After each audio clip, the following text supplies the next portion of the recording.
So today is actually serving as a little bit of an addendum to Wednesday's video. Since I didn't have all of the footage that I wanted in order to fully flesh out the topics that I wanted to talk about, I got a little tiny bit of a food haul to show you guys what my staples usually are, which is pretty straightforward.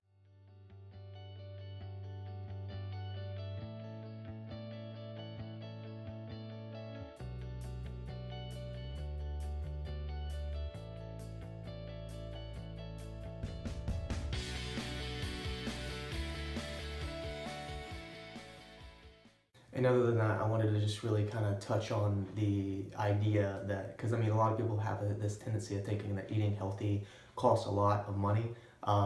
Depending on how you approach it, that's true. Because if you're buying a lot of pre-made food and stuff like that, I mean, that stuff can be really, really good, but also it adds up very quickly. And that's the problem that a lot of people run into, because they don't actually know what they're looking for.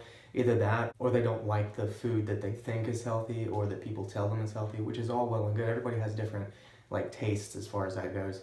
But realistically, especially what I try to get people to understand, is it's about finding out what kind of healthy foods that you do like.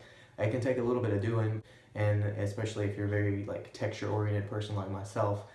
See, I don't even really like mushrooms, but depending on how they're made, I'll still eat them. It's weird. You gotta find that sweet spot. I used to hate avocados, with the exception of maybe when I made sushi. I got used to avocado in sushi.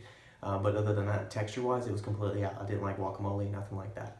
But somebody I met at the tail end of last year, she got me eating avocado toast,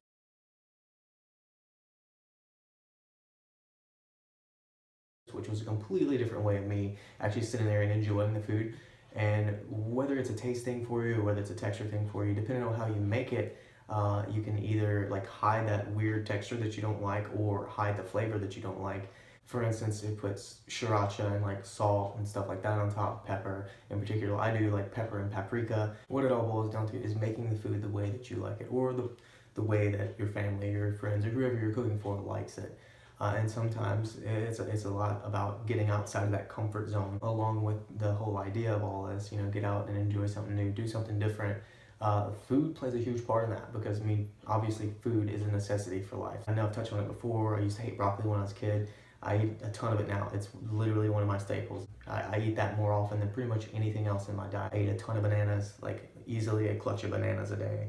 And the food that I bought today, most of it's gonna last me about 2 days, depending on what it is, obviously. You don't think about it, but unprepared food is actually really cheap, especially unprepared vegetables, because if you think about it, it's not the precious kind of food that most people go after. People are looking for things that taste really sweet or anything like that, because they're getting the chemical hit in their head.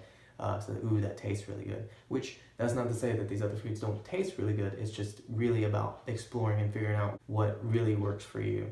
And real quick before we wrap this up, I just want to give a little surprise shout out to Matthew Maniscalco and Shelly Peters and their daughter Remedy Lynn, who is my goddaughter. I was very honored when Matthew and Shelly asked me to be the godfather of their daughter right around the time. I think this is a few weeks before she was born last year, right before I went to San Francisco. They've been a source of support and inspiration for me. To be sure, I wouldn't be the person that I am right now without them being involved. As always, like and subscribe and hit that little bell icon on the side so you get a notification anytime I post anything new. Standard releases are on Wednesdays and Saturdays at a new time, 5 p.m. Central Standard Time. And if you want to show a little bit more direct support, Patreon is linked down in the description below. See you guys next time.